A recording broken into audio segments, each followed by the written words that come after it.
The big challenge for us for Series 2 of Tooned was to try and make something that was different from Series 1, to do something that was technically and creatively challenging. One of the things we decided for this series was to make it much more cinematic. The whole thing's kind of scaled up, the style of it, the look, the music score, it's much more ambitious. And to make it into something that worked individually as episodes, but also came together as, you know, a complete whole. Last season was effectively a sitcom. This is a comedy film. In Series 1, we had Jensen and Lewis up to various antics at the McLaren Technology Centre. Cool.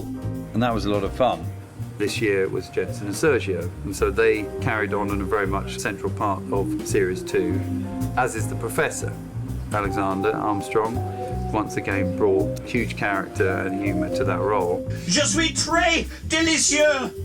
We wanted to expand the whole scope of the series, and McLaren's 50th anniversary was a great opportunity to do that. This was a celebration which enabled us to explore some of the other drivers, the McLaren champions. To dig into the past, to explore these different worlds, the different periods, the cars, the drivers, the look of the era. We just realised very quickly that that would be a really exciting prospect. Obviously the fun part was meeting all the drivers, recording them. Is Emerson actually a werewolf? Ooh. Well, maybe. James Hunt. That was a challenge. A lot of James's behaviour was beyond the limits of family It's not entertainment. family entertainment. No, it's not family entertainment. Just doing an after-race debriefing. We were lucky enough to get the voice of Tom Hunt, his son, The name's Hunt. James Hunt. whose voice actually is extremely similar. There's a race going on, dear boy. Can't this wait 57 laps? Oh, this is good fun. We weren't entirely sure what to expect. As it turned out, he really was very charming. The script required him to build up a bit of anger. I never do that.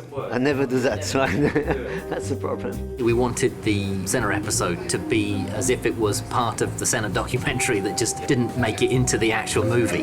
Ladies and gentlemen, Mr. Senna. So getting Bruno Senna to do Ayrton's voice, that was a massive privilege, really. I think Ayrton would have thought it was really, really good. With Mike, you never know what you're going to get. We thought you'd have a bit of trouble with us putting him in cape and pants, but he was laughing constantly. How about the patch? What about the bench? What about the bench? We wanted to make a story about how did Bruce start out, that inspirational quality that existed from childhood. Hopefully we've managed to capture the spirit of McLaren And combined it with the spirit of Tooned.